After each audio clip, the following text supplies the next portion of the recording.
Hello everyone, and thanks for tuning in for another Market Outlook by Exness. My name is Andreas Temesokleos, trading content specialist here at Exness, and we will be checking on a potential trading idea for this week, the factors affecting it, and which data from the economic calendar can influence its moves. But before we proceed, let's check on the performance of last week's idea.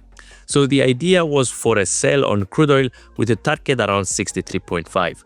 The target was not reached just yet, but the declining trend of the price of oil could reach this area this week. Now for this week, we are looking at Bitcoin for a potential buy trade with a target around 110,000. The price has been trading in a bullish pace last week and is possible to continue so this week. The moving averages are still confirming the overall bullish trend in the market, while the Bollinger bands are sufficiently expanded to indicate that volatility is still there. On the other hand, the stochastic oscillator is in the extreme overbought levels after the bullish rally, but it's possible to stay in the overbought and still the price could climb higher. The main narrative is the spot inflow-outflow chart, which shows that apart from 2 days of inflows in the last 20 days, we see a net outflow.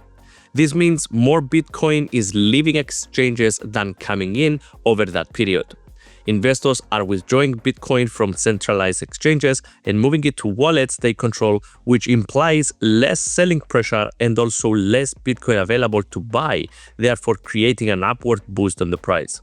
Also, on the fear and greed index, we see the sentiment remaining in greed territory, further supporting the buying narrative for this week. In terms of economic data for this week that investors need to pay attention to are the US non-farm payrolls, unemployment, and services PMI on Thursday. So in summary, the trading idea for this week is a buy on Bitcoin with a potential target around 110,000. The main narrative is the spot inflow and outflow chart showing less selling pressure and the fear and greed index, which indicates greed in the market. The economic data that investors need to pay attention to are the non-farm payroll, unemployment, and services PMI from the States. Remember, this is not a signal, it is just an idea for a trade. It's not a guarantee of success. Always do your own research and remember to manage risks.